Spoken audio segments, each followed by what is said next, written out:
ഒരു ഭർത്താവിന് എന്താണോ വേണ്ടതെന്ന് ഭർത്താവ് പറയുക, ഭാര്യയ്ക്ക് എന്താണോ പറയുക. ഒരു സ്ത്രീക്ക് സെൻസിറ്റീവ് ആയിട്ടുള്ള ഏരിയ ഉണ്ടെങ്കിൽ പുരുഷനും അതേപോലെയുള്ള സെൻസിറ്റീവ് ഏരിയ ഉണ്ട്. സ്ത്രീയെ ഇമോഷണലി ഹാൻഡിൽ ചെയ്താൽ മാത്രമാണ് അവളാ എല്ലാ രീതിയിലും ഓക്കെ ആവുള്ളൂ. വളരെ മോശമായിട്ട് ഭാര്യ പറയുന്ന ആളുകളുണ്ട്. പ്ലഷർ ആയില്ല എന്ന് പറഞ്ഞത് കൊണ്ട് ഇവൾക്ക് മുൻപെന്തോ ബന്ധമുണ്ട് എന്ന് പറഞ്ഞ ആളുകൾ വരെ ഉണ്ട്. ഒരു സ്ത്രീ പറയാണ്, നിങ്ങളെ കൊണ്ട് ഇത് പറ്റൂ എന്ന് ചോദിച്ചാൽ അവൻ തീർന്നു. ഞാനൊരാണല്ലേ എന്നുള്ളൊരു തോട്ട് വരും. പിന്നെ ഏതെല്ലാം സമയത്ത് ഇന്റർകോഴ്സിന് പോകുന്നു ഈ ചോദ്യം അവൻ അലട്ടും. ഈ ഒരു മാസ്റ്റർബേഷൻ അഡിക്ഷൻ ആയിട്ട് റിലേഷൻഷിപ്പിൽ ഇഷ്യൂസ് വന്ന കേസസ് ഉണ്ടോ? എടോ, ഇത് നമ്മൾ തെറ്റാണെന്ന് ചിന്തിച്ചാലാണ് ഇത് തെറ്റാവുക. നിങ്ങളുടെ ഓൺ പ്രോപ്പർട്ടി വെച്ച് നിങ്ങൾ ചെയ്യുന്ന ഒരു കാര്യമാണ്. അത് ആരെയും ബുദ്ധിമുട്ടിക്കുന്ന ഒരു കാര്യമല്ല. ജെൻഡർ ഐഡന്റിറ്റിയും സെക്ഷൽ ഓറിയന്റേഷനും രണ്ടും രണ്ടാണ്.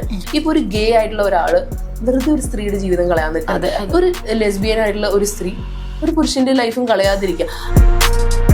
വജൈനിസ്മിസ് ഉള്ള ഒരു സ്ത്രീയെ നിങ്ങൾക്ക് പെനിട്രേറ്റ് ചെയ്താൽ എൻട്രി ആവില്ല. ഒരു വിരല് പോലും ഒരിക്കലും എൻട്രി ആവില്ല. റീസെന്റ് ആയിട്ടുള്ള ഒരു കേസിൽ ഒരു സ്ത്രീ എന്നോട് പറഞ്ഞു, മാഡം ഞാൻ തൈര് കഴിക്കുന്നുണ്ട്, ഞാൻ ആ ഭാഗങ്ങളിലൊക്കെ സോപ്പിട്ട് കഴുകി വൃത്തിയാക്കി, പക്ഷെ എൻ്റെ ഹസ്ബൻഡ് അവിടെ അറപ്പാണ്. നമ്മൾ തന്നെ ഒന്ന് ആലോചിക്കും, സ്മെല്ലുള്ള ഒരു മനുഷ്യരെ നമ്മൾ അടുത്തിരിക്കാൻ ഇഷ്ടപ്പെടും. അപ്പൊ ബെഡ്റൂമിലുള്ള ഇന്റിമസിയിൽ നമുക്കത് പറ്റില്ല. ഒരു എല്ലാം തുറന്നു പറയുക എന്നുള്ളതിനേക്കാൾ ഉപരി നമ്മളോടുള്ള ഒരു ക്യൂരിയോസിറ്റി നിലനിർത്തുക എന്നുള്ളതാണ്. ബെഡ്റൂമിലുള്ള അവഗണന സ്ത്രീയെ സംബന്ധിച്ചിടത്തോളം ഒരു പുരുഷനെ സംബന്ധിച്ചിടത്തോളം റിജക്ഷൻ ഭയങ്കര പ്രശ്നമാണ്. നമ്മൾ പറഞ്ഞതെന്ന് വെച്ചാൽ ഇപ്പോൾ ഈ എക്സ്ട്രീം ആയിട്ടുള്ള സെക്ഷൽ ഫാന്റസീസിന്റെ കാര്യം പറഞ്ഞു. അങ്ങനത്തെ ഒരു കേസിലാണെങ്കിലും ഇനി ഫിസിക്കൽ ഇന്റിമസി ഒട്ടുമേ ഇല്ലെങ്കിലും അൾട്ടിമേറ്റ്ലി വിമന്റെ നീഡ് അവിടെ സാറ്റിസ്ഫൈ ചെയ്യുന്നില്ല അല്ലേ? ശരിക്കും ഈ പുരുഷന് സെക്സ് എഡ്യൂക്കേഷൻ കൊടുക്കുമ്പോൾ സ്ത്രീ മൾട്ടിപ്പിൾ ഓർഗാസം ഉള്ള ആളാണ്. അപ്പോൾ ഈ സ്ത്രീയെ സംബന്ധിച്ചോളം each and every part of the body അവർക്ക് അവരുടേത് സെൻസിറ്റീവാണ്. ചിലർക്ക് കഴുത്താവാം, ചിലർക്ക് കക്ഷമാവാം, ചിലർക്ക് വയറാവാം, ചിലപ്പോൾ ബ്രസ്റ്റ് നിപ്പിളായിരിക്കും, ചിലർക്ക് വജൈനൽ പാർട്ടാവാം, ചിലർക്ക് ഫീറ്റ് ആയിരിക്കാം.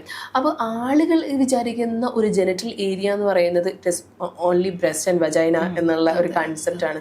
അപ്പോൾ ഈ ക്ലിറ്റോറിസ് സ്റ്റിമുലേഷനെ കുറിച്ചിട്ടോ അല്ലെങ്കിൽ ഓർഗാസത്തെ കുറിച്ചിട്ടോ ഒന്നും അറിയില്ല. എങ്ങനെയാണ് ഒരു സ്ത്രീയെ പ്ലഷർ ആക്കേണ്ടത് എന്നുള്ളത്.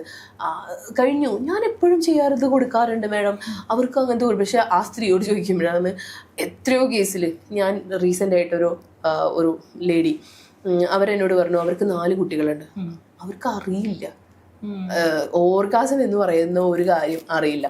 ഇതേ കേസ് തന്നെ നമ്മൾ എക്സ്ട്രാ മാരിറ്റൽ അഫെയറിന്റെ കേസിൽ തന്നപ്പോൾ അവര് ടീച്ചറാണ്. അവർ വന്ന് പറഞ്ഞത് വെച്ചാൽ അവർക്ക് ഈ എക്സ്ട്രാ മാരിറ്റൽ അഫെയർ പിടിച്ചിട്ട് എന്തിനാണ് നിങ്ങൾ ഇത്രയും അത് ചോദിച്ചപ്പോൾ അവർ പറയുന്നത്, ഇത്രയും വർഷമായിട്ട് ഞാൻ ഓർഗാസം എന്താ അറിയുന്നത് ഈ ആളുടെ കൂടെ നിന്നിട്ടാണ്. എൻ്റെ കൂടെ ഇത്രയും ജീവിച്ചിട്ട് എന്നോട് ചോദിച്ചിട്ടില്ല, അല്ലെങ്കിൽ എനിക്കിതൊന്നും അറിയില്ലായിരുന്നു. അങ്ങനെ അറിയാത്ത എത്രയോ സ്ത്രീകളുണ്ട്. ആളുകൾ വിചാരിക്കുന്ന 4-5 കുട്ടികളായ ഇതൊക്കെ തന്നെ ആളുടെ പരിപാടി, അടിപൊളിയായിരിക്കുമല്ലേ എന്നാണ്. പക്ഷെ എന്താന്ന് പോലും അറിയാത്ത സ്ത്രീകൾ ഇപ്പോഴും ഉണ്ട്. അതായത് സ്ത്രീകൾ ആ ഒരു നീഡ് പറയാനും അത് ഇൻഹിബിഷൻ ലേഡീസിനും ഉണ്ട്. അതെന്തായിരിക്കും? അല്ല, സ്ത്രീകൾ പറയാൻ അല്ല, അതെങ്ങനെ ഓവർകം ചെയ്യാം? നമുക്കങ്ങനെ കപ്പിൾ സെഷനിൽ അല്ലെങ്കിൽ പ്രീ മാരിറ്റൽ കൗൺസിലിംഗിൽ ഒരു ഭർത്താവിന് എന്താണോ വേണ്ടതെന്ന് ഭർത്താവ് പറയുക, ഭാര്യയ്ക്ക് എന്താണോ പറയുക. ഇപ്പോൾ നമ്മളൊരു 10 സ്ത്രീകൾ എടുത്തു കഴിഞ്ഞാലും 10 ആളുകൾക്കും ഓരോ രീതിയിലുള്ള എന്താ പറയുക സെൻസിറ്റീവ് ആയിട്ടുള്ള, ചില സ്ത്രീകൾക്ക് കഴുത്തിലായിരിക്കും അവരുടെ സ്വിച്ച് എന്ന് വേണമെങ്കിൽ തന്നെ പറയാം. അവർക്കായിരിക്കും അവിടെയായിരിക്കും ഫീലിങ്സ് കൂടുതലുണ്ട്. ചിലവർക്ക് ഓർഗാസം എന്ന് പറയുന്നത് ക്ലിറ്റോറിസ് സ്റ്റിമുലേഷൻ, അതിൽ ഓറൽ സെക്സിലൂടെ മാത്രമേ ചില സ്ത്രീകൾക്ക് സെക്ഷൽ പ്ലഷർ ഉണ്ടാവുള്ളൂ. ചിലവർക്ക് അത് ഓക്കെ ആണെങ്കിൽ പിന്നെ സെക്ഷൽ ഇന്റർകോഴ്സിന് കുഴപ്പമൊന്നും ഉണ്ടാവില്ല. അപ്പം അങ്ങനെയുള്ള അത് നമ്മൾ പഠിക്കാം. നമ്മൾ സ്ത്രീയെ പഠിക്കുക എന്നുള്ള ഇത് സ്ത്രീക്ക് മാത്രം ഉണ്ടാവുന്ന കാര്യമില്ല, തിരിച്ചും അങ്ങോട്ടും ഉണ്ട്. ഒരു സ്ത്രീക്ക് സെൻസിറ്റീവ് ആയിട്ടുള്ള ഏരിയ ഉണ്ടെങ്കിൽ പുരുഷനും അതേപോലെയുള്ള സെൻസിറ്റീവ് ഏരിയ ഉണ്ട്. ഒരു സ്ത്രീക്ക് എന്താണോ വേണ്ടത് അത് പുരുഷനും ഉണ്ട്. അല്ലെങ്കിൽ ഇതെല്ലാം ചെയ്തു തരേണ്ട ഒരാൾ പുരുഷനാണ് എന്നുള്ളൊരു കൺസെപ്റ്റ് പൊതുവെ സൊസൈറ്റിയിലുണ്ട്. അതല്ല, each and every part of the body, ഒരു വിരലിന്റെ തുമ്പ് മുതൽ ഒരു കാലിന്റെ തുമ്പ് വരെ നമ്മൾ സോഫ്റ്റ് ടച്ച്, അതിനാണ് നമ്മൾ സെക്സ് തെറാപ്പി അല്ലെങ്കിൽ തെറാപ്പി ചെയ്യുന്നത്. നമ്മൾ നോൺ ജെനിറ്റൽ ആയിട്ടുള്ള പാർട്ടിലാണ് ആദ്യം സോഫ്റ്റ് ആയിട്ടുള്ള ടച്ച് നടത്തുന്നത്. അതിന് കുറച്ചും കൂടി സെൻസിറ്റീവ് ആയിട്ട് വരാൻ വേണ്ടിയിട്ടൊക്കെ ഇന്റിമസി കോർണറിലുള്ള കപ്പിൾസിനെ ചെയ്യിപ്പിക്കുന്നത്. അപ്പോൾ അത് പുരുഷനും ഇഷ്ടമാണ്. അപ്പൊ നമ്മള് ഇങ്ങനെ തൊടുന്നത് നമ്മൾ വ്യത്യാസമില്ലേ. അപ്പൊ അത് നമ്മൾ സോഫ്റ്റ് ടച്ച് അല്ലെങ്കിൽ ഇങ്ങനെയുള്ള കാര്യം. പിന്നെ സ്ത്രീയെ കുറച്ചും കൂടെ നമ്മൾ ഇത്രയും പറയാൻ കാരണം സ്ത്രീയെ ഇമോഷണലി ഹാൻഡിൽ ചെയ്താൽ മാത്രമാണ് അവളാ എല്ലാ രീതിയിലും ഓക്കെ ആവുള്ളൂ. അതല്ലാത്ത പക്ഷം അതൊരു സെക്ഷൽ റിലേഷൻഷിപ്പ് മാത്രമാണ്. ഒരു ഇമോഷണലി അല്ലെങ്കിൽ ഒരു ഇമോഷണലി നമുക്ക് ഒരു ഇഴകിച്ചേരുക എന്ന് പറയാറില്ലേ, ഒരു ഇമോഷണൽ കണക്ഷൻ ഉണ്ടാകുമ്പോൾ ആ ബന്ധം ഭയങ്കര അടിപൊളിയായിരിക്കും. ചിലവർ ഒരു പിണക്കം വന്നു കഴിഞ്ഞാൽ ആ ഒരു സെക്സ് കഴിഞ്ഞാൽ അത് ഓക്കെ ആണ് എന്ന് പറയുന്ന ആളുകളുണ്ട്. അല്ലെങ്കിൽ എന്താണെങ്കിലും അന്ന് രാത്രിയോട് തീരുന്ന കേസുകളുണ്ട്. അവിടെ ഇമോഷണൽ ബന്ധം ഇല്ലാതെ തീരില്ല. ഫിസിക്കൽ റിലേഷൻഷിപ്പ് മാത്രം. ചില സ്ത്രീകൾ പറയാറുണ്ട് ഇതിനു വേണ്ടി മാത്രമാണ് വരുന്നത് എന്ന്. അപ്പൊ അതെന്താന്ന് വെച്ചാൽ അവരോട് ഇമോഷണലി അവൈലബിൾ അല്ലാത്തത് കൊണ്ടാണ്.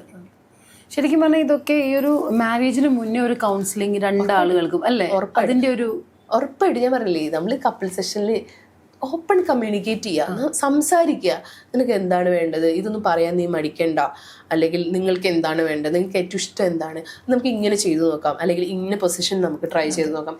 ഇതൊക്കെ നമ്മൾ സംസാരിക്കണം നമ്മുടെ പാർട്ട്ണറോട്. ശരിക്കും അത് കല്യാണം കഴിഞ്ഞ ഒരു ഇഷ്യൂ ലെവലിലേക്ക് എത്തുന്നതിന് മുന്നേ അല്ലേ പ്രീമാരിറ്റൽ കൗൺസിലിംഗ് അത്രയും റെലവന്റ് അല്ലേ? ഉറപ്പായിട്ടും. ഇതെന്താന്ന് വെച്ച് കഴിഞ്ഞാൽ ഇതിപ്പോ ഒരു പാർട്ട്ണർ വളരെ ഓപ്പൺ ആണ്, ഒരാള് ഭയങ്കര എന്താ പറയാ അവോയ്ഡന്റ് അറ്റാച്ച്മെന്റ് ഉള്ള ആളാണെങ്കിൽ ഇത് പറയുമ്പോൾ അത് കേൾക്കുകയില്ല, ഇതൊന്നും കേൾക്കാൻ മൈൻഡ് ചെയ്യില്ല. അപ്പൊ ഇവർക്കൊരു ഇൻസെക്യൂരിറ്റി വരും, പറയുന്നത് എന്തെങ്കിലും തെറ്റാണോ എന്നുള്ളത്. അപ്പൊ അതിനാണ് നമ്മൾ കൗൺസിലിംഗ് കൊടുക്കുന്നത്. ഇതല്ലാത്ത ഒരാളെ സംബന്ധിച്ച് എന്താ ഇങ്ങനെ വൃത്തിയോട് പറയണത്, നിനക്കെന്താ പ്രീവിയസ് എക്സ്പീരിയൻസ് ഉണ്ടോ, ഇങ്ങനെയൊക്കെ ചോദിക്കും. നമ്മളടുത്ത് വന്നിട്ട് തന്നെ വളരെ മോശമായിട്ട് ഭാര്യയെ പറയുന്ന ആളുകളുണ്ട്. ചിലപ്പോൾ എനിക്ക് ഒന്നുകൂടെ വേണം, അല്ലെങ്കിൽ എനിക്ക് പ്ലഷർ ആയില്ല എന്ന് പറഞ്ഞത് കൊണ്ട് ഇവൾക്ക് മുൻപെന്തോ ബന്ധമുണ്ട് എന്ന് പറഞ്ഞ ആളുകൾ വരെ ഉണ്ട്. അപ്പൊ ഇങ്ങനെ തെറ്റിദ്ധരിക്കുന്ന പുരുഷന്മാര് അതുകൊണ്ട് സൈലന്റ് ആവുകയും ചെയ്യും നമ്മള്. പിന്നെ ഭാര്യക്ക് പറയാൻ പേടിയോ, അല്ലെങ്കിൽ ഈ സംശയരോഗത്തിന്റെ കേസ് അല്ലെങ്കിൽ ഡിവോഴ്സ് കേസ് വരുന്ന കൗൺസിലിങ്ങിനൊക്കെ വരുന്ന സമയത്ത് പറയും ഇവള് പണ്ട് ഇങ്ങനെ പറഞ്ഞിട്ടുണ്ട്, അപ്പൊ എനിക്ക് തോന്നി ഇവൾക്ക് പണ്ടൊരു ബന്ധം ഉണ്ടാവും, ഇങ്ങനെ ഊഹിക്കുകയാണ്.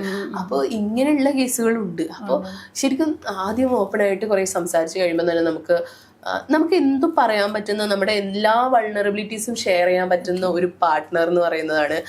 അവിടെയാണ് ഒരു സെക്സ് ഭയങ്കരമായിട്ട് വർക്കൗട്ട് ആവുള്ളൂ. അതല്ലെങ്കിൽ ഇതൊക്കെ പ്രഹസനം തന്നെയാണ്. ശരിക്കും പറഞ്ഞാൽ നമ്മൾ ഒരു സ്കൂൾ ലെവൽ തൊട്ട് സെക്സ് എഡ്യൂക്കേഷനും കല്യാണത്തിന് മുന്നേ ഒരു പ്രീമാരിറ്റൽ കൗൺസിലിങ്ങും രണ്ടും റെലവെന്റ് ആണ് നമ്മളുടെ ത്രൂ ഔട്ടുള്ള ലൈഫ്. ഇത്രേ ഉള്ളൂ. നമ്മളെ കൂടെ ജീവിക്കുന്ന മനുഷ്യര് അതൊരു മനുഷ്യനാണെന്നും അതിന് വികാര വിചാര വിഷമങ്ങളും സങ്കടങ്ങളും എല്ലാം ഉണ്ട്. അവർക്ക് വേദനിപ്പിക്കുന്ന, അവരെ ഹേർട്ട് ചെയ്യുന്ന രീതിയിലുള്ള കാര്യങ്ങൾ ചെയ്യാതിരിക്കുക. അതായത് വൈകൃതങ്ങളായാലും വൈകൃതങ്ങൾ ഇഷ്ടപ്പെടുന്ന സ്ത്രീകളുണ്ട് കേട്ടോ, അതുണ്ട്. ഇത് എല്ലാം പുരുഷന്മാരെയൊന്നും നമുക്ക് പറയാൻ പറ്റില്ല.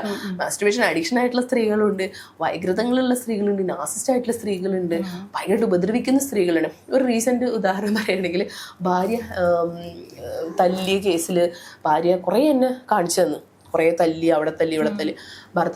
ഭർത്താവിനെ കസേരണ്ട് അടിച്ചിട്ട്. അപ്പൊ അവൻ ഏകദേശം സൈഡായിട്ടാണ് നിൽക്കുന്നത്. അപ്പൊ നമ്മളിപ്പോ ഭാര്യയുടെ വേർഷൻ മാത്രം കേട്ടിട്ട് കാര്യമില്ല.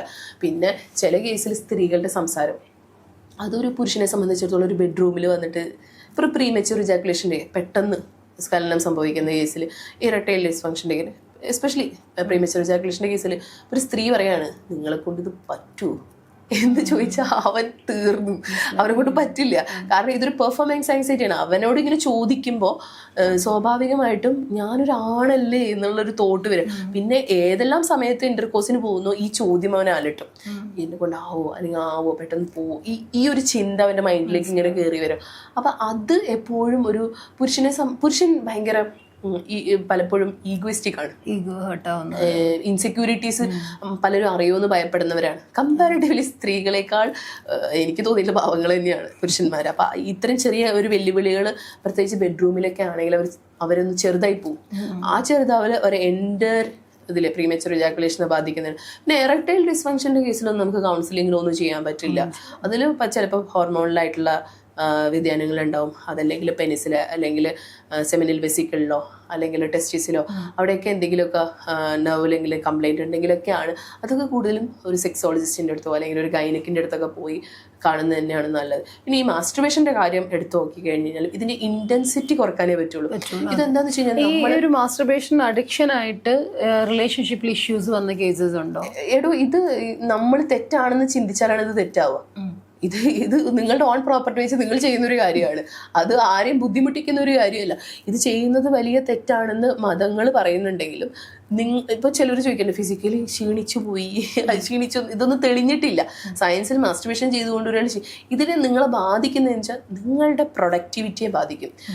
നമുക്ക് വേഗം റൂമിലേക്ക് വരാനുള്ള ഒരു ടെൻഡൻസി, കാരണം ഈ ബ്ലൂ ഫിലിം കാണണമല്ലോ, ഇത് കണ്ടിട്ടാണല്ലോ ചെയ്യുക. പോണോഗ്രഫി ഇത് കാണണം, ഇത് തന്നെയാണ്, ഇത് കാണുക ചെയ്യുക.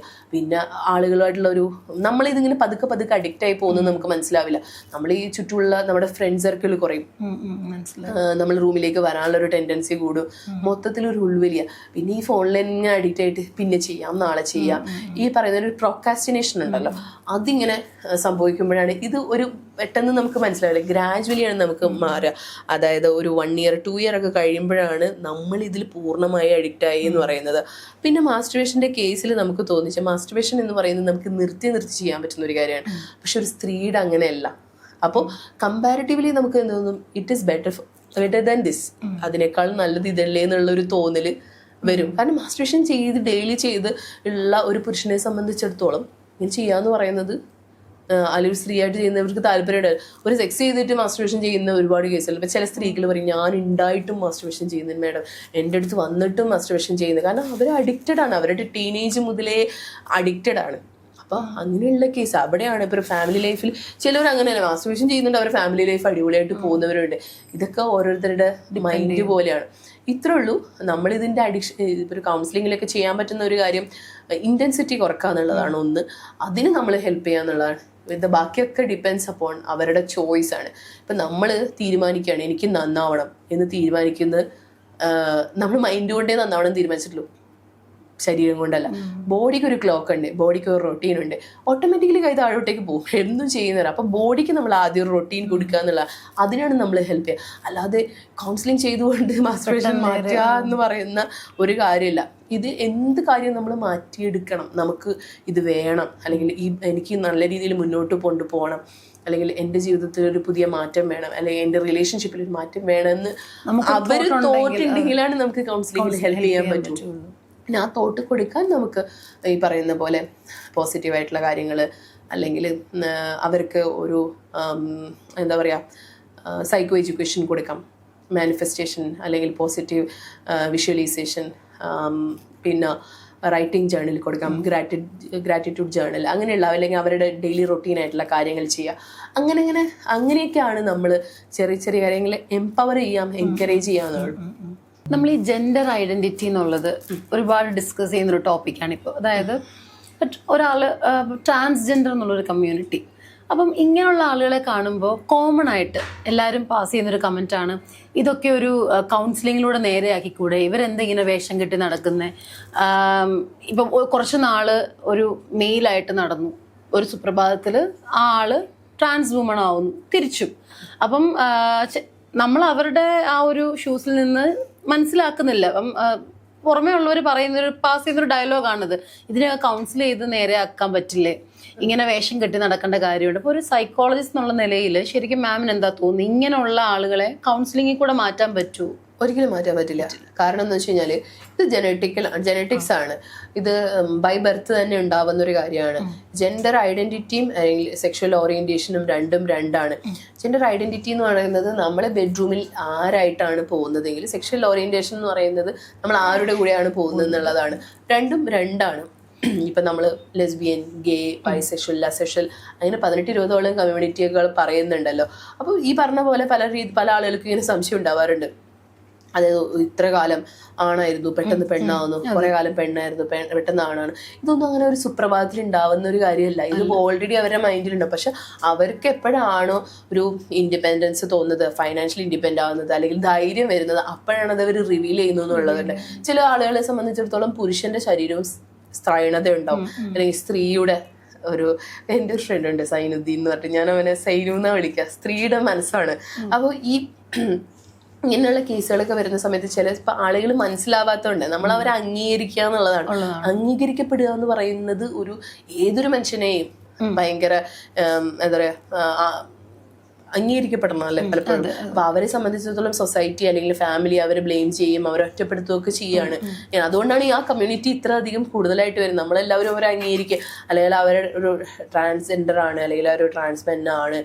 പക്ഷെ ഇതാണ് ഒരു പ്രശ്നം. അതായത് ഒരാൾ പെട്ടെന്നൊരു സുപ്രഭാതത്തിൽ വന്നിട്ട് ഞാൻ പെണ്ണാണ് എന്ന് പറഞ്ഞാൽ പെണ്ണാവില്ല, ഞാൻ ആണാന്ന് പറഞ്ഞാൽ ഞാൻ ആ ആള് ട്രാൻസ്മെൻ ആണ്, ഇത് ട്രാൻസ് വിമൻ ആണ്, അങ്ങനെ പറയാൻ പറ്റുള്ളൂ. അല്ലാതെ സ്ത്രീ ആവാൻ എന്തായാലും സാധിക്കില്ല. സ്ത്രീയുടെ ചേഷ്ടകൾ ഉണ്ടാവും. ചിലർക്ക് ബോഡി ചിലപ്പോൾ ബ്രസ്റ്റ് ഉണ്ടാവും, താഴെ പെനിസ് തന്നെയായിരിക്കും. ചിലർക്ക് ബ്രസ്റ്റ് ഉണ്ടാവില്ല, താഴെ വെജൈന ആയിരിക്കും. പലർക്കും ശരീരത്തിലുള്ള വ്യത്യാസം ഉണ്ടാവും, ചിലർക്ക് മാനസികമായിട്ടുള്ള വ്യത്യാസമായിരിക്കും. പലർക്കും പല രീതിയിലാണ്. പക്ഷെ ഇതൊക്കെ ബൈ ബർത്ത് ജനറ്റിക്കലായിട്ട് ഉണ്ടാവുന്ന കാര്യമാണ്, പെട്ടെന്ന് ഉണ്ടാവുന്നതല്ല. പക്ഷെ ചില കേസുകളിൽ ഇപ്പൊ പല ഇതിലൊക്കെ അവര് ഒരു സാരിയൊക്കെ കൊടുത്തിട്ട് അങ്ങനെ അവരുടെ ഉപജീവന മാർഗമാക്കുന്ന ആളുകൾ. അതുകൊണ്ടാണ് ഇതിങ്ങനെ മിസ്അണ്ടർസ്റ്റാൻഡ് ആയി പോകുന്നത്. അപ്പം ശരിക്കും പറഞ്ഞു കഴിഞ്ഞാൽ നമ്മൾ മാറി എന്ന് പറയുന്നത് പോലെ അല്ല, അവർക്കത് അതായത് ബൈ ബർത്ത് ഉണ്ട്, അവർക്ക് അങ്ങനെ ആയേ പറ്റൂ എന്നുള്ളതാണ്. അല്ലാതെ ഒരു കൗൺസിലിംഗ് കൊണ്ട് നമുക്ക് അവരെ ചേഞ്ച് ചെയ്യാനോ നിർബന്ധിച്ച് മാറ്റാനോ പറ്റില്ല. ലെസ്ബിയൻ, അതായത് ഇപ്പൊ ഞാനും നിങ്ങളും ഒരു ലെസ്ബിയൻ ആണെങ്കിൽ എനിക്ക് ഒരിക്കലും ഒരു പുരുഷനോട് ഫീലിങ്സ് വരില്ല, എനിക്ക് സ്ത്രീകളോട് മാത്രമേ വരുള്ളൂ. ഒരു ഗേ ആണെങ്കിലും അതല്ല, രണ്ടുപേരോടും തോന്നുന്നുണ്ടെങ്കിൽ അത് ബൈസെക്ഷൽ ആണ് അല്ലെ. ഒരാളോട് നമുക്ക് അല്ലെങ്കിൽ നമ്മൾ അവരെ ആ രീതിയിൽ അംഗീകരിക്കുക. ഇപ്പൊ ഒരു ഗേ ആയിട്ടുള്ള ഒരാള് വെറുതെ ഒരു സ്ത്രീയുടെ ജീവിതം കളയാൻ നിൽക്കാതെ ഒരു ലെസ്ബിയൻ ആയിട്ടുള്ള ഒരു സ്ത്രീ ഒരു പുരുഷന്റെ ലൈഫും കളയാതിരിക്കുക. അപ്പൊ നമ്മുടെ കാലഘട്ടം മാറി, നമ്മൾ ഇതൊക്കെ കാണുന്നു, അംഗീകരിക്കുന്നു. നമ്മുടെ ഇന്ത്യ ഗവൺമെന്റ് അംഗീകരിച്ചിട്ടില്ല അങ്ങനെയുള്ള കാര്യത്തെ. പക്ഷെ ഇതൊക്കെ ഉണ്ട്. ഇതൊക്കെ പഴയ കാലഘട്ടം, പഴയ ചരിത്രങ്ങൾ എടുത്ത് നോക്കിക്കഴിഞ്ഞാലൊക്കെ നമുക്ക് മനസ്സിലാവുന്ന കാര്യങ്ങൾ ഇതൊക്കെ ഉണ്ട് അല്ലെ. ഇല്ലാതെ മാം പറഞ്ഞപ്പം സെക്ഷൽ ഓറിയന്റേഷൻ ആണെങ്കിലും ജെൻഡർ ഐഡന്റിറ്റി എന്നുള്ളതാണെങ്കിലും നമുക്ക് അവരെ ഒരു കൗൺസിലിംഗിൽ കൂടെ രണ്ടിതാണെങ്കിലും ഇപ്പം ഒരാൾ ലെസ്ബിയൻ ആവുന്നതും അല്ലെങ്കിൽ ഗേ ആവുന്നതും അവർക്കതേ പറ്റുള്ളൂ. നമുക്കത് അതായത് അപ്പം സെക്ഷൽ ഓറിയന്റേഷൻ നമുക്കൊരു കൗൺസിലിംഗ് കൊണ്ട് ഫോഴ്സ്ഫുള്ളി മാറ്റിയിട്ട് കാര്യമില്ല എന്നുള്ളതാണ്. അതേപോലെ തന്നെയാണ് ജെൻഡർ ഐഡന്റിറ്റി. നാളെ നമ്മളുടെ വീട്ടിലൊരാള് അല്ലെങ്കിൽ നമ്മുടെ കുഞ്ഞിങ്ങനെ ആണെങ്കിൽ അതിനെ അങ്ങനെ അംഗീകരിച്ച് പോവാതെ, നോർത്തിലൊക്കെ കുറെയൊക്കെ അങ്ങനെ അംഗീകരിച്ച് പോകുന്നവരുണ്ട്. പക്ഷെ എന്നാലും നമ്മുടെ സൊസൈറ്റിയിൽ അയ്യോ ആളുകൾ അറിഞ്ഞാൽ എന്ത് വിചാരിക്കും, അല്ലെങ്കിൽ ഒരു ശിഖണ്ഡിയാണ്, അല്ലെങ്കിൽ ഒരു ആണും പെണ്ണും കെട്ടവനാണ്, ഇങ്ങനെയുള്ള പേരുകൾ പലപ്പോഴും ഉണ്ടാവാറുണ്ട്. അപ്പം ഈ രണ്ട് വളരെ സെൻസിറ്റീവ് ടോപ്പിക്കുമാണ്. ഞാൻ തന്നെ കേട്ടിട്ടുണ്ട് ഒരുപാട് പേര് നമ്മളിങ്ങനെ കാണുമ്പോൾ ഈ വേഷം കെട്ടി നടക്കാതെ എന്തെങ്കിലും ഒരു ട്രീറ്റ്മെന്റ് എടുത്ത് മാറ്റിക്കൂടെ ഇങ്ങനെ കോലം കെട്ടാതെ. അപ്പൊ അതുകൊണ്ട് ഞാൻ ചോദിച്ചപ്പോൾ അത് നമ്മൾ സമൂഹത്തിൽ പറയാന്നുള്ള മെസ്സേജ്. ഒരു ട്രാൻസ്ജെൻഡറിന്റെ ജേർണി എന്ന് പറയുന്നത് അത്ര എളുപ്പമൊന്നുമല്ല. നമ്മളിപ്പോൾ യൂട്യൂബിലൊക്കെ ഒരുപാട് ആളുകൾ ഭയങ്കര സക്സസ്ഫുൾ ആയിട്ടുള്ള ആളുകളെ ട്രാൻസ് വിമൻസിനെയൊക്കെ കാണുന്നില്ലേ. അപ്പൊ അവരൊരു ബ്രസ്റ്റ് വെക്കുന്നതും അതല്ലെങ്കിൽ ഒരു പുരുഷനിൽ നിന്ന് ഒരു സ്ത്രീയിലേക്ക് മാറുന്ന ഒരു സർജറി എന്ന് പറയുന്നതൊന്നും അത്ര എളുപ്പമൊന്നുമല്ല. അവരത്രയും സഫർ ചെയ്ത് അല്ലെങ്കിൽ ഹോർമോണലായിട്ടുള്ള റീപ്ലേസ്മെന്റ് കാര്യങ്ങളൊക്കെ എന്ന് പറയുന്നത് അത്ര എളുപ്പമൊന്നുമില്ല. അപ്പൊ ഒരാള് അങ്ങനെയൊക്കെ ചെയ്തിട്ട് ഒരു സ്ത്രീ ആവാൻ അല്ലെങ്കിൽ ഒരു മെൻ ആവാനൊക്കെ ശ്രമിക്കുന്നുണ്ടെങ്കിൽ അവരുടെ ജെനറ്റിക്സ് അല്ലെങ്കിൽ അവരുടെ ബൈബർത്തിൽ അങ്ങനെ ഉണ്ട്. അത് നമ്മൾ അംഗീകരിച്ചേ പറ്റുള്ളൂ. അതല്ലാതെ അങ്ങനെയൊന്നും അല്ല, സ്ത്രീ പുരുഷൻ മാത്രമേ ഉള്ളൂ എന്നൊന്നും നമുക്ക് പറയാൻ പറ്റില്ല. അതൊരു ക്രൂരതയല്ലേ. അപ്പൊ US അമേരിക്കയിലൊക്കെ ആണ് പെണ്ണ് എന്ന് മാത്രമേ ഉള്ളൂ ഇങ്ങനെയുള്ള ആളുകളെ ഇതാവുന്നു എന്നുള്ളതാണ്. പിന്നെ അതേപോലെ ഒരു കാര്യമാണ് മാം, ഈ ചൈൽഡ്ഹുഡ് ടൈമിലുള്ള സെക്ഷൽ അബ്യൂസ് അതൊരു ട്രോമയായിട്ട് അങ്ങനത്തെ കേസസ് വരാറുണ്ട്. എനിക്ക് തോന്നുന്നു ഇന്നത്തെ കുഞ്ഞുങ്ങൾക്ക് ഈ ട്രോമകൾ, അതായത് ഈ ചൈൽഡ് അബ്യൂസ് വളരെ കുറവാണ് കമ്പാരിറ്റീവ്ലി. കാരണം വെച്ചാൽ ഇന്ന് ഒരു ഗുഡ് ടച്ച് ബാഡ് ടച്ച് എന്നുള്ളതിനേക്കാളും സേഫ് ടച്ച് അൺസേഫ് ടച്ച് എന്നാണ് സെക്ഷുവാലിറ്റി എഡ്യൂക്കേഷനിലൊക്കെ പഠിപ്പിക്കുന്നത്. സേഫ് ടച്ച് എന്താണ് അല്ലെങ്കിൽ അൺസേഫ് ടച്ച് എന്താണ്. ഇപ്പോൾ ഒരു 90s 80s ഏതൊരു സ്ത്രീകളെ എടുത്ത് നോക്കി കഴിഞ്ഞാലും അമ്മാവന്മാർ മടിയിരുത്തുന്നു, പതുക്കെ ടച്ച് ചെയ്യുന്നു, കൊണ്ടുപോകുന്നു, അങ്ങനെ പല ശരിക്കും അബ്യൂസ് തുടങ്ങുന്നത് വീട്ടിൽ നിന്നാണ്. ഈ വീട്ടിൽ നിന്നാണ് അയ്യോ എൻ്റെ അച്ഛനോ അല്ലെങ്കിൽ എൻ്റെ അമ്മാവനോ അല്ലെങ്കിൽ എൻ്റെ കസിനോ എന്നെ ഇങ്ങനെ ചെയ്തല്ലോ എന്നുള്ള ആദ്യത്തെ ഒരു മാനസികമായിട്ടുള്ള ഒരു വിഷമമുണ്ട്. അവരിങ്ങനെ ചെയ്യും, അവരെ സ്വന്തം ചേട്ടനെ പോലെയാണ്. ആ തിരിച്ചറിവാണ് ശരിക്കും ഒരു ട്രോമ ഉണ്ടാക്കിയെടുക്കുന്നത്. ഓരോ കാലഘട്ടത്തിലും നമ്മൾ കാണേണ്ട ഒരു കാര്യമുണ്ട് അല്ലെ. ഓരോ കാലഘട്ടത്തിൽ നമ്മൾ അനുഭവിക്കേണ്ട കാര്യമുണ്ട്. ഇതെല്ലാം ഒരു ബുദ്ധി ഉറക്കാത്ത സമയത്ത് നമ്മളിത് കാണുമ്പോഴാണ് നമുക്കിതൊരു വലിയ ട്രോമയായിട്ട് വരുന്നത്. ഈ മൊളസ്റ്റേഷൻ്റെ അല്ലെങ്കിൽ റേപ്പിൻ്റെ കേസിലൊക്കെ നോക്കുകയാണെങ്കിൽ, അബ്യൂസിൻ്റെ കേസിലൊക്കെ നോക്കുകയാണെങ്കിൽ പുരുഷന്മാർ എത്രയോ ഉണ്ട്. നമ്മുടെ നാട്ടിലൊക്കെ കുണ്ടൻ പരിപാടി എന്നൊക്കെ പറയും. അത് ഒരു വിധം എത്രയോ പുരുഷന്മാർ പറയാറുണ്ട് ആ അബ്യൂസും കൊണ്ട് സെക്ഷൽ ലൈഫ് നന്നായിട്ട് പോകുന്നില്ല, അല്ലെങ്കിൽ അതെനിക്ക് എപ്പോഴും ഓർമ്മ വരുന്നത്. എത്ര 70 വയസ്സുള്ള ആളുകളെ അല്ലെങ്കിൽ 60 വയസ്സുള്ള ആളുകളെ ഒക്കെ നോക്കുമ്പോൾ അവരുടെ ചൈൽഡ്ഹുഡ് ഉണ്ടാവുന്ന കുറേ കാര്യം, അല്ലെങ്കിൽ ഇങ്ങനെ ചെയ്യാൻ പാടില്ല, ഇങ്ങനെ ചെയ്യണം എന്നൊക്കെ പറഞ്ഞ് നമ്മുടെ എൻ്റെ ലൈഫിനെയൊക്കെ ബാധിക്കുന്ന ഒരു കാര്യമാണ്. ചൈൽഡ്ഹുഡ് ട്രോമ ഉള്ള ഒരാളെ സംബന്ധിച്ചിടത്തോളം, ഒരു മുറിവുള്ളിടത്തോളം കാലം അത് ഹീൽ ചെയ്ത് പോവാതെ ഒരു ഫാമിലി ലൈഫിലേക്ക് പോകരുത്. കാരണം വെച്ചാൽ അത് ഹീൽ ചെയ്ത് ഇപ്പോൾ കഴിഞ്ഞ ഒരു 6 months മുൻപ് ഒരു കുട്ടിയുടെ കേസ് അറ്റൻഡ് ചെയ്തിരുന്നു. ആ കുട്ടിയുടെ കേസ് എന്ന് വെച്ച് കഴിഞ്ഞാൽ ഒരു 5ാം ക്ലാസ് പഠിക്കുന്ന സമയത്ത് ഒരു അപ്പുറത്തെ വീട്ടിലെ ചേട്ടൻ പ്രൈവറ്റ് ആയിട്ടുള്ള ഭാഗം, അല്ലെങ്കിൽ ബ്ലോ ജോബ് അങ്ങനെ എന്തോ ചെയ്യിച്ചതാണ്. അപ്പോൾ അത് കുട്ടിയെ സംബന്ധിച്ചിടത്തോളം അത് ഭയങ്കര വലിയ ട്രോമയാണ്. അതുകൊണ്ട് ആ കുട്ടിക്ക് വിവാഹ ജീവിതം കഴിഞ്ഞിട്ട് 2-3 വർഷമായിട്ട് ആ കുട്ടിക്ക് ഫിസിക്കൽ റിലേഷൻഷിപ്പിന് പറ്റുന്നില്ല. ഈ കുട്ടിയെ ഹസ്ബൻഡ് അടുത്ത് വരുമ്പോഴത്തേക്കും വേടിച്ച് വിറച്ച് ഇങ്ങനെ പോവാണ്. അപ്പോൾ ശരിക്കും ആ കുട്ടിക്ക് സെലക്റ്റീവ് മ്യൂട്ടീസ് ആണ്. അതൊന്നും മിണ്ടാൻ പറ്റുന്നില്ല, ഫീലിങ്സ് വരുന്നില്ല. അപ്പോൾ ഇങ്ങനെയുള്ള കാര്യങ്ങൾ ഇതൊക്കെ പറയുമ്പോൾ സത്യം പറഞ്ഞു കഴിഞ്ഞാൽ നമ്മൾ സെക്ഷുവലി ആയിട്ടുള്ള കാര്യങ്ങൾ അല്ലെങ്കിൽ സെക്ഷുവൽ ഡിസോർഡറെ കുറിച്ചിട്ടോ അല്ലെങ്കിൽ സെക്ഷുവൽ ആയിട്ടുള്ള പ്രശ്നങ്ങളെ കുറിച്ചിട്ടോ പറയുമ്പോൾ ആളുകൾ വിചാരിക്കുന്നത് ഇതെന്തിനാണ് ഇതിനെക്കുറിച്ച്, ഇതൊക്കെ അതിന് മാത്രം പറയാനുണ്ടോ? ശരിക്കും പ്രോപ്പറായിട്ട് സെക്സ് ചെയ്യാൻ അറിയാവുന്ന ഒരാളെ സംബന്ധിച്ചിടത്തോളം അല്ലെങ്കിൽ അത് എൻജോയ് ചെയ്യുന്ന ഒരാളെ സംബന്ധിച്ചിടത്തോളം ഇതൊരു പ്രശ്നമല്ല. പക്ഷെ ഇത് പ്രശ്നമായിട്ടുള്ള ആളുകളെ സംബന്ധിച്ചിടത്തോളം ഇത് വലിയ പ്രശ്നമാണ്. ഇത് തോറ്റു പോവാണ്. ഇപ്പൊ രാജ്യം കീഴടക്കിയാലും ബെഡ്റൂമിൽ അവൻ തോറ്റുപോയാൽ തോൽവിയാണ്, അല്ലെങ്കിൽ അന്ന് നമ്മൾ പണ്ടേ മുതൽ കേൾക്കുന്ന ഒരു കാര്യമാണ്. അപ്പൊ അതൊരു പ്രോബ്ലം ആയിട്ടുള്ളവരെ സംബന്ധിച്ചിടത്തോളം ഇപ്പൊ വെജൈനിസ്മസ്, ഡിസ്പെർമിയ, ചില കേസിൽ നമ്മൾ എന്താ പറയുന്നത്, അങ്ങ് ചെയ്താൽ മതി, അതങ്ങ് ചെയ്തോളും, അതങ്ങനെ ആദ്യം ബ്ലീഡിങ് ഉണ്ടാവും, ആദ്യം പെയിൻ ഉണ്ടാവും എന്നാണ് നമ്മൾ പറയാം. പക്ഷെ വെജൈനിസ്മസിന്റെ കേസിൽ എന്താണ് സംഭവിക്കുന്നത്, അവർക്ക് എപ്പോഴും പെയിൻ തന്നെ ആയിരിക്കും. അവർക്ക് എപ്പോഴും പെയിൻ ആയിരിക്കും. പെയിൻഫുൾ ഇന്റർകോഴ്സ് എന്ന് പറയുന്നത് സംബന്ധിച്ച് അതൊരു ട്രോമയും കൂടിയാണ്. അപ്പോൾ വെജൈനിസ്മസ് ആയിക്കോട്ടെ, ഡിസ്പെർമിയ ആയിക്കോട്ടെ, അത് ബന്ധപ്പെടുമ്പോൾ ഭയങ്കര പെയിനും പുകച്ചിലും നീറ്റലും ഒക്കെ ഉണ്ടാവുന്നത്, ഇതൊക്കെ ശരിക്കും ട്രീറ്റ്മെന്റ് ചെയ്ത് തെറപ്പിയൊക്കെ ചെയ്ത് മാറ്റിയെടുക്കാവുന്ന കാര്യം. ആരും അഡ്രസ് ചെയ്യുന്നില്ല എന്ന് മാത്രമല്ല, ഇത് പറഞ്ഞാൽ മോശമാവോ അല്ലെങ്കിൽ ആളുകൾ കളിയാക്കുവോ എന്നുള്ള ഇതാണ്. അപ്പോൾ വെജൈനിസ്മസിലുള്ള ഒരാളെ സംബന്ധിച്ചിടത്തോളം പെയിൻഫുൾ തന്നെയാണ്. ചില കേസിൽ എൻട്രി ആവാത്ത വർഷങ്ങൾ, 4 വർഷവും അല്ലെങ്കിൽ ഒരു 5-6 വർഷമായിട്ടും ഈ സെക്ഷൽ ഇന്റർകോഴ്സ് ചെയ്യാതെ ജീവിക്കുന്ന കപ്പിൾസ് ഉണ്ട്. ഇപ്പോൾ റീസെന്റ് ആയിട്ട് ഞാൻ 3 കേസ് അറ്റൻഡ് ചെയ്തിട്ട്, അതായത് 3 വർഷമായിട്ട് ഇതുവരെ സെക്സ്, അവൾക്ക് വേദനയാണ്, അല്ലെങ്കിൽ വേദനയാന്ന് പറയുമ്പോൾ ഈ ആള് ചിന്തിക്കുന്നത് ഈ ആളുടെ കഴിവ് കുറവായിട്ടാണ് ചിന്തിക്കുന്നത്. അയ്യോ എനിക്ക് ചിലപ്പോൾ ഇങ്ങനെ വരുമ്പോൾ ഒരു പുരുഷന് ആങ്സൈറ്റി വരും, അയ്യോ ഇത് എനിക്ക് ഇനി എന്തെങ്കിലും പ്രശ്നമായിട്ടാണോ. ശരിക്കും ഇത് രണ്ടുപേരും പറയുന്നത് ശരിക്കും ഒരു പ്രോപ്പർ ആയിട്ടുള്ള ഒരു കൗൺസിലിംഗ് കമ്മ്യൂണിക്കേറ്റ് ചെയ്യുന്നില്ല. നമ്മുടെ ഇൻസ്റ്റയിലെ കാനിത എന്താമണി എന്ന് പറഞ്ഞിട്ട് ആ ഡോക്ടറൊക്കെ ശരിക്കും ഇതിന് വേണ്ടിയിട്ട് നല്ല ട്രീറ്റ്മെന്റ് ചെയ്യുന്ന ഒരാളാണ്. അപ്പൊ അവരൊക്കെ ശരിക്കും അവരൊക്കെ ഇതൊക്കെ പറഞ്ഞു തുടങ്ങി പിന്നെയാണ് എനിക്ക് ഞാനൊക്കെ പിന്നെ സംസാരിക്കാൻ തുടങ്ങി. ശരിക്കും ഇതൊക്കെ കപ്പിൾസ് തമ്മിൽ സംസാരിക്കണം എന്നിട്ട് മാത്രമാണ്. ഇങ്ങനത്തെ കേസസ് ഒക്കെ വരുമ്പോൾ മാം അത് കൗൺസിൽ ചെയ്തിട്ട് അത് മെഡിക്കൽ ട്രീറ്റ്മെന്റ് ഉറപ്പായിട്ടും നമ്മളിത് എല്ലാം ഈ കേസുകളൊന്നും എന്താ പറയാ, ഇപ്പോൾ ബന്ധപ്പെടുന്ന സമയത്ത് ചില ആളുകൾക്ക് ഫിസിക്കൽ ഇൻറ്റിമസി അല്ലെങ്കിൽ ഫോർ പ്ലേ ഉണ്ടാവില്ല. വെറുതെ അങ്ങ് ചെയ്യാന്ന് ചിലപ്പോൾ എങ്ങനെയാണ് സ്ത്രീയെ ഓർഗാസത്തിലേക്ക് അല്ലെങ്കിൽ വെറ്റാവാത്ത വെജൈനൽ ഡ്രൈനെസ് ഉണ്ടാവുന്ന ആളുകളുണ്ട്. അപ്പം അങ്ങനെയുള്ള ആളുകൾക്കൊക്കെ ചിലപ്പോൾ ലൂബ്രിക്കേഷൻസ് കൊണ്ട് റെഡി ആവുന്നവരുണ്ട്. ചിലവർ കുറച്ചും കൂടി ഇൻറ്റിമസി കീപ്പ് ചെയ്ത് കഴിഞ്ഞാൽ ചിലപ്പോൾ കുറച്ചും കൂടി ഇമോഷണൽ അറ്റാച്ച്മെന്റ് ഉണ്ടെങ്കിൽ ആ ഇമോഷണൽ അറ്റാച്ച്മെന്റിനാണ് നമുക്ക്. അല്ലാതെ മെഡിക്കലി ഇപ്പോൾ ചിലപ്പോൾ നമുക്ക് കിഗൽ എക്സസൈസ് ഒക്കെ പറയാറുണ്ട്. പെൽവിക് മസിൽസ് ഒക്കെ കുറച്ചും കൂടെ കൺജസ്റ്റഡ് ആണെങ്കിൽ അത് ഒന്ന് അഴിയാൻ വേണ്ടിയിട്ട് നമ്മൾ കീഗൽ എക്സസൈസ് പറയാറുണ്ട്. ബോത്ത് മെൻ ആൻഡ് വിമൻ ഒക്കെ. അപ്പോൾ ഒരു സെക്ഷൽ ഹെൽത്തിന് വേണ്ടിയിട്ടൊക്കെ കീഗൽ എക്സസൈസ് ഏറ്റവും നല്ലതാണ് ടൈമിങ്ങിൻ്റെ ഇഷ്യൂസിനൊക്കെ. അപ്പൊ അങ്ങനെയാണ് നമുക്ക് അവരെ ഹെൽപ്പ് ചെയ്യാൻ പറ്റുള്ളൂ. അതർവൈസ് നമുക്ക് അതൊക്കെ ഒരു ഗൈനക്കിന്റെ അടുത്തൊക്കെ പ്രോപ്പർ എക്സാമിനേഷൻ ചെയ്ത് മാത്രം ഒരു ഡയലേറ്റർ ഒക്കെ യൂസ് ചെയ്ത് അങ്ങനെ നോക്കിയിട്ട് മാത്രമേ ചെയ്യാൻ പറ്റൂ. ശരിക്കും ഐഡിയലി അവർ ആദ്യം എന്തായാലും ഒരു കൗൺസിലിങ്ങിന് വരണം, എന്നിട്ട് അത് എന്താണ് അവരുടെ ഇഷ്യൂ എന്ന് ഐഡന്റിഫൈ ചെയ്തിട്ട് പ്രോപ്പർ ട്രീറ്റ്മെന്റ് എടുക്കണം എന്നുള്ളതാണ്. മാം അതേപോലെ തന്നെ അങ്ങനെയല്ല, അതെന്താണെന്നറിയോ, ചിലപ്പോൾ ചില ഗൈനക്കിന്റെ അടുത്തൊക്കെ പോയി കഴിഞ്ഞാൽ അവർ ഓപ്പൺ ആയിട്ട് ഇങ്ങനെ ചോദിക്കില്ല. ചില ആളുകൾ ചോദിക്കാൻ ചില സൈക്കോളജിസ്റ്റുകൾ ഇത് ഇങ്ങനെ ചോദിക്കില്ല, നിങ്ങൾ തമ്മിൽ എന്തോ പ്രശ്നമുണ്ട്, ആ പ്രശ്നം തീർക്കും. പക്ഷെ ഈ പ്രശ്നം എന്ന് പറയുന്നത് ഇത് എൻട്രി ആവുന്നില്ല. കാരണം വജൈനിസ്മസ് ഉള്ള ഒരു സ്ത്രീയെ നിങ്ങൾക്ക് പെനിട്രേറ്റ് ചെയ്താൽ എൻട്രി ആവില്ല. ഒരു വിരൽ പോലും ഒരിക്കലും എൻട്രി ആവില്ല.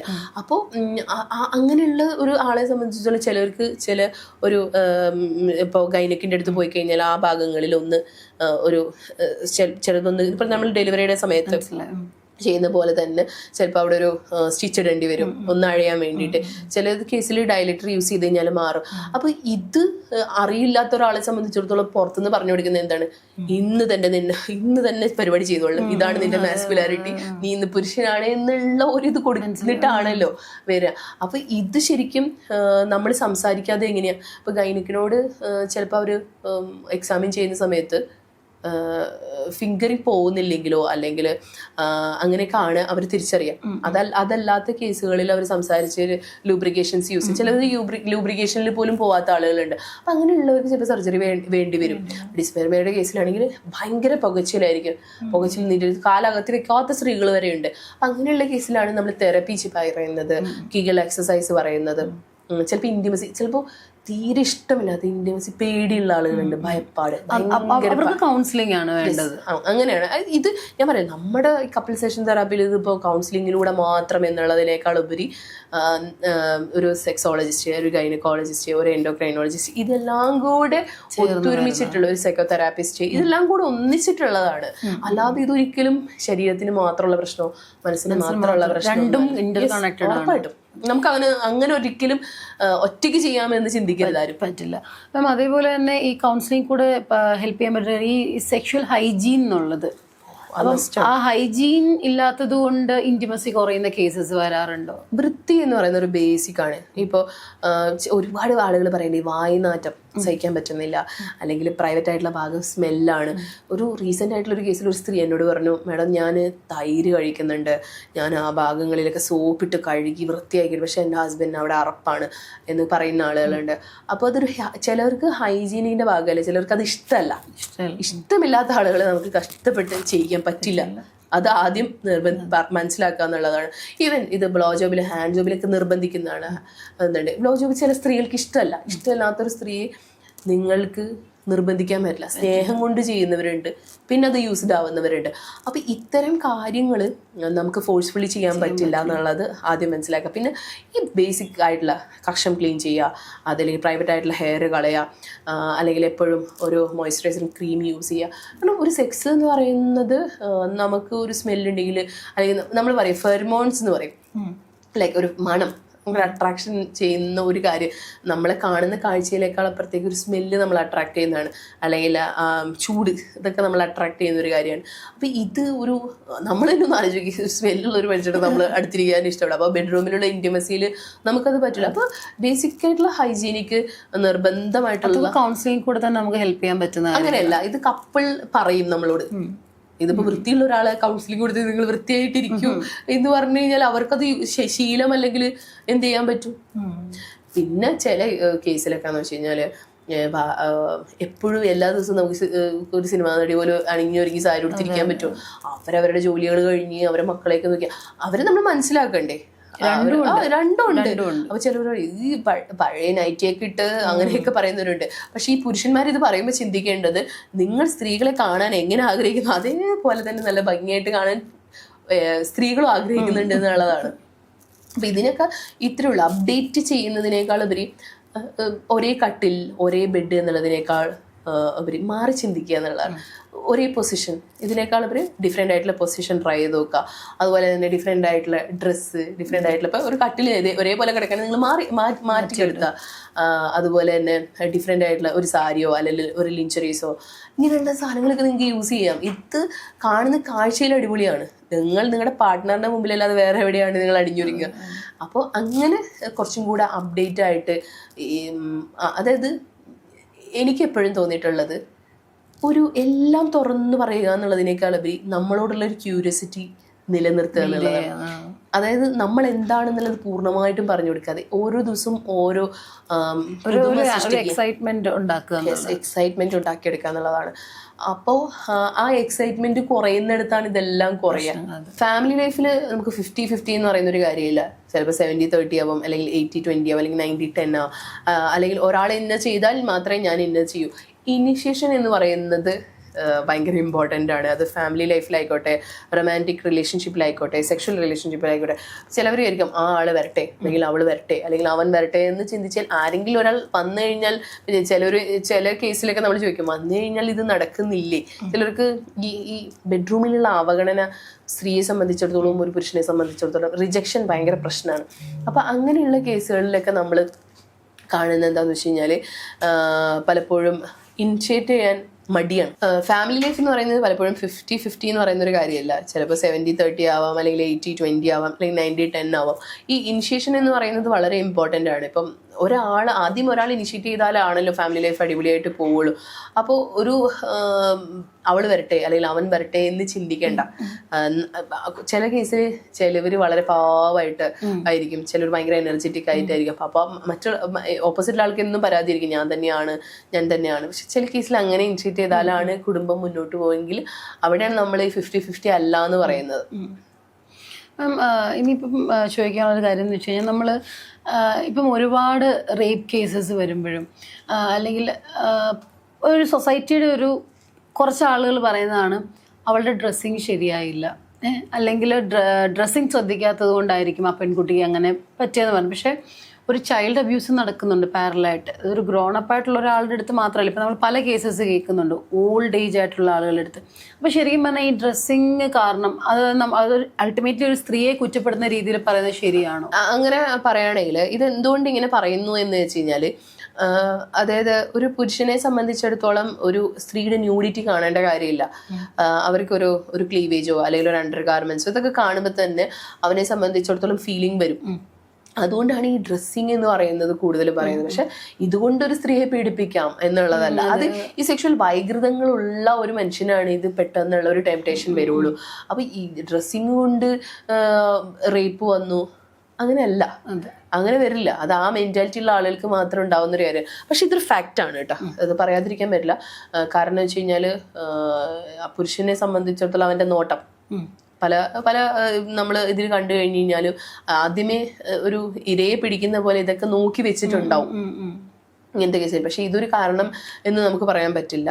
പക്ഷെ ഇത്തരം ഡിസോർഡർ ഉള്ള ആളുകളെ സംബന്ധിച്ചിടത്തോളം ഇതൊരു റീസൺ ആണ്. മാം ഇപ്പം ഈ ഒരു പ്രൊഫഷൻ, അതായത് ഒരു സെക്ഷുവാലിറ്റി എഡ്യൂക്കേറ്റർ എന്നുള്ളൊരു പ്രൊഫഷൻ, അപ്പം മാം ഇങ്ങനത്തെ ഒരു ഫീൽഡിലേക്ക് വരാനുള്ളൊരു മോട്ടിവേഷൻ എന്തായിരുന്നു? അങ്ങനെയല്ല, ഞാൻ ഒരു 3 year ബാക്കൊക്കെ നോക്കുകയാണെങ്കിൽ ഞാൻ ട്രെയിനിങ്, മോട്ടിവേഷൻ ക്ലാസ്, ഇങ്ങനെ ഇൻഡിവിജ്വൽ ആയിട്ടുള്ള സെഷൻസ് ആണ് കൂടുതൽ എടുത്തുള്ളത്. പക്ഷെ എൻ്റെ ഇൻസ്റ്റയിൽ തന്നെ 1-2 വീഡിയോസൊക്കെ ഫാമിലി ഓറിയൻറ്റഡ്, റിലേഷൻഷിപ്പ് ഓറിയൻറ്റഡ് ആയിട്ടുള്ള ഫീൽഡ്, അതായത് അങ്ങനെയുള്ള കേസുകൾ സംസാരിച്ചിരുന്ന സമയത്ത് കൂടുതൽ കേസുകൾ വരാൻ തുടങ്ങി ഫാമിലി റിലേറ്റഡ് ആയിട്ട്. ഈ ഫാമിലി റിലേറ്റഡ് ആയിട്ടുള്ള കപ്പിൾ സെഷനൊക്കെ എടുക്കാൻ തുടങ്ങിയപ്പോൾ ഒരുപാട് ആളുകൾ അവരുടെ കോറായിട്ടുള്ള കാരണം എന്ന് പറയുന്നത് sexually they not satisfied in sex. അപ്പോൾ അത് മെയിലാണ് ഫീമെയിൽ. ഇപ്പോൾ ഒരുപാട് സ്ത്രീകൾ നമ്മളവിടെയുള്ള ഒരുപാട് നമ്മുടെ ചുറ്റുമുള്ള നമ്മുടെ ഫാമിലിയിലുള്ള നമ്മുടെ സുഹൃത്തുക്കളെല്ലാം ഒരുപാട് ആളുകൾക്ക് സെക്ഷൽ ആയിട്ടുള്ള അവയർനെസ്, ഒരു എഡ്യൂക്കേഷൻ മസ്റ്റാണ്. ഒരു സെക്സിനെ കുറിച്ച് നന്നായി അറിഞ്ഞാൽ തന്നെയാണ് ഏറ്റവും നല്ല രീതിയിൽ നമുക്ക് സെക്സ് ചെയ്യാനും പറ്റുള്ളൂ. അപ്പോൾ അതുകൊണ്ട് തന്നെ കുറേ ആളുകൾ ഇത് ഫ്രസ്ട്രേറ്റഡ് ആണ്. ഇത് അറിവില്ലായ്മ ഒരു വലിയ പ്രശ്നം തന്നെയാണ് ഈ കാര്യത്തിൽ.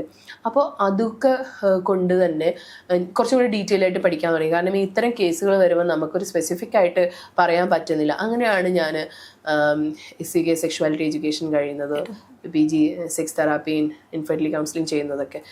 അപ്പോൾ ഇത് നമ്മൾ ഡീറ്റെയിൽ ആയിട്ട് പഠിച്ചാലൊക്കെ ആണ് നമുക്ക് ആളുകൾക്ക് പറഞ്ഞു കൊടുക്കാൻ പറ്റുള്ളൂ. ഇത്തരം 1 day വർക്ക്ഷോപ്സുകൾ അതുപോലെ ക്ലാസ്സുകളൊക്കെ കുറച്ചും കൂടെ നമുക്ക് അറിയാൻ പറ്റിയിട്ടുണ്ട്. അതൊക്കെ വളരെ എക്സ്പേർട്ടുകളായിട്ട് ക്ലാസ് എടുക്കുന്ന ആളുകളും ഉണ്ട്. പക്ഷെ ആളുകൾക്ക് ഇത് അറിയില്ല എന്നുള്ളൂ. പക്ഷെ ഇപ്പം ഇങ്ങനത്തെ ഒരു പ്രൊഫഷൻ ആയതുകൊണ്ട് തന്നെ അതിൻ്റെതായ ചാലഞ്ചസ് ഉണ്ടാവുമല്ലോ. ഇപ്പം കാരണം ഇങ്ങനത്തെ ഒരു ടോപ്പിക്ക് ഇപ്പോഴും ഒരു എന്താ പറയുന്നത് ഇൻഹിബിഷനാണ് പലർക്കും സംസാരിക്കാൻ. അപ്പം അതിനെക്കുറിച്ച് കൂടുതലായിട്ട് സംസാരിക്കുന്ന ഒരാളെ കാണുമ്പോൾ മാറി നിന്ന് കുറ്റപ്പെടുത്തുന്ന ഒരു സ്വാഭാവികമായ ഒരു കാര്യമാണ്. അപ്പം അങ്ങനത്തെ ചാലഞ്ചസ് ഒക്കെ എങ്ങനെയാണ് കാണുന്നത്? ഇപ്പം നമ്മൾ ഒരു വീഡിയോ ഇട്ട് കഴിഞ്ഞാൽ ഏറ്റവും കൂടുതൽ ഷെയർ പോകുന്നത് ഒന്നാലോചിക്കുക. അപ്പൊ ആളുകൾക്ക് ഇത് ആവശ്യം ഉണ്ടായത് കൊണ്ടാണല്ലോ. ആളുകൾക്ക് ഇതൊന്നും വേണ്ടാത്തൊരു കാര്യമല്ല, ഇതൊന്നും അറിയാൻ പറ്റാത്ത ഒരു കാര്യമല്ല. പിന്നെ ഈ നെഗറ്റീവ് പറയാതെ ഇപ്പൊ നല്ലത് പറഞ്ഞാലുള്ള കാര്യത്തിലും നെഗറ്റീവ് ഉണ്ടായിട്ടുണ്ട്. ഞാൻ ഒന്നാമത് കമന്റ് വായിക്കാത്ത ഒരാളാണ്. പിന്നെ എന്നെ സംബന്ധിച്ചിടത്തോളം ക്യാരക്ടറൈസ് നോക്കുകയാണെങ്കിൽ അങ്ങനെ അങ്ങ് പറയാവുന്ന ഒരാളല്ല. എനിക്ക് നല്ല റിസൾട്ടായിട്ടുള്ള കേസുകളുണ്ട്, ഒരുപാട് നല്ല നല്ല കേസുകളുണ്ട്. പിന്നെ നേരത്തെ പറഞ്ഞതുപോലെ വളരെ നല്ല സെക്സ് ചെയ്യുന്ന ഒരാളെ സംബന്ധിച്ച്, ഒരു പ്രോബ്ലം ഇല്ലാത്ത ഒരാളെ സംബന്ധിച്ചിടത്തോളം ഇതൊരു പ്രശ്നമല്ല. പക്ഷെ പ്രശ്നമുള്ള ഒരുപാട് ആളുകൾക്ക് നമ്മൾക്ക് ചില കാര്യങ്ങൾ പറഞ്ഞു കൊടുക്കാൻ പറ്റുന്നു, അല്ലെങ്കിൽ അവരുടെ ലൈഫിൽ എന്തെങ്കിലും ഒരു സ്റ്റെപ്പ് അവയർനെസ് കൊടുക്കാൻ പറ്റുമോ എന്ന് പറയുന്നത് നല്ല കാര്യമല്ലേ. പ്രത്യേകിച്ച് ആരും തുറന്ന് സംസാരിക്കാൻ പറ്റാത്ത ഒരു ടോപ്പിക്ക് സക്സസ്ഫുൾ ഫാമിലി ഇഷ്യൂസ് തന്നെ സോൾവ് ആവുകയാണ് അല്ലെ പല കേസിലും. ഇങ്ങനെ ഒരു കൗൺസിലിംഗ് കൊണ്ടോ ഇങ്ങനത്തുള്ള കാര്യങ്ങളിൽ അല്ലേ ഒരു കപ്പിള് വരുവാണ്, കുറെ ഇഷ്യൂസ് ആയിട്ട് വന്നു, അത് ഐഡന്റിഫൈ ചെയ്ത് പ്രോപ്പറായിട്ട് അവർക്ക് അവയർനെസ് കൊടുക്കുമ്പോൾ വലിയൊരു ശരിക്കും പറഞ്ഞാൽ വലിയ ഹെൽപ്പാണ് ചെയ്യുന്നത്. ഉറപ്പായിട്ടും ഒരാൾക്ക് പ്രോബ്ലം എന്ന് പറയുന്നത് ഫിനാൻഷ്യലി, സെക്ഷുവലി, അല്ലെങ്കിൽ മെന്റലി, ഇമോഷണലി ഒക്കെ ഉണ്ടാവും. പക്ഷെ അതിൻ്റെ കോറായിട്ടുള്ള കാരണം എന്താണ് എന്നുള്ളത് തിരിച്ചറിയുക, അതിനെ നമ്മൾ ഹെൽപ്പ് ചെയ്യാന്നുള്ളൂ. കേൾക്കുക എന്നുള്ളതാണ്. നമ്മൾ ഒരാളെ കേൾക്കാൻ ആളില്ലാത്തത് കൊണ്ടാണ് ആക്ച്വലി ഇങ്ങനെയുള്ള കുറേ പ്രൊഫഷനൊക്കെ മാർക്കറ്റിംഗ് കൂടുന്നത്. അതുകൊണ്ട് തന്നെ ചില ആളുകൾക്ക് ഇത് പറയാൻ പറ്റുന്നില്ല, ചിലർക്ക് ഇത് ഡൗട്ട് ഉണ്ട്, ചിലർക്ക് ചോദിക്കാൻ പറ്റുന്നില്ല. അങ്ങനെയുള്ളവർക്ക് ഒരു സെൽഫ് കൺഫ്യൂസിങ് ഉള്ള ആളുകളെ സംബന്ധിച്ചിടത്തോളം I think it is better. ശരിക്കും പറഞ്ഞാൽ സൈക്കോളജി എന്നൊരു വാസ്റ്റ് ആയിട്ടൊരു ടോപ്പിക്കാണ്.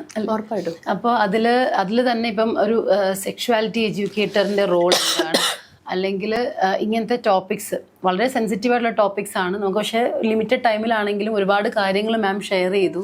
ഇപ്പം കേൾക്കുന്നവർക്കാണെങ്കിലും അതൊരു ഒരുപാട് ഹെൽപ്ഫുൾ ആയിട്ടുണ്ട്. ഇതിപ്പം തുറന്ന് പറയാൻ മടിക്കുന്നവരാണെങ്കിലും കുറച്ച് പേരെങ്കിലും മുന്നോട്ട് വന്ന് അവരുടെ ഇഷ്യൂസ് സോൾവ് ചെയ്യാൻ ചിലപ്പോൾ അവരൊരു ഇനീഷ്യേറ്റീവ് എടുക്കും എന്ന് നമുക്ക് പ്രതീക്ഷിക്കാം. അപ്പം അങ്ങനെ ഒരുപാട് കാര്യങ്ങൾ നമ്മുടെ ഈ ഒരു ഡിസ്കഷനിൽ ഇൻക്ലൂഡ് ചെയ്യാൻ പറ്റി. മാമിൻ്റെ വാല്യുബിൾ ആയിട്ടുള്ള ടൈം ഞങ്ങളുടെ കൂടെ സ്പെൻഡ് ചെയ്തതിന് ഒരുപാട് താങ്ക് യു.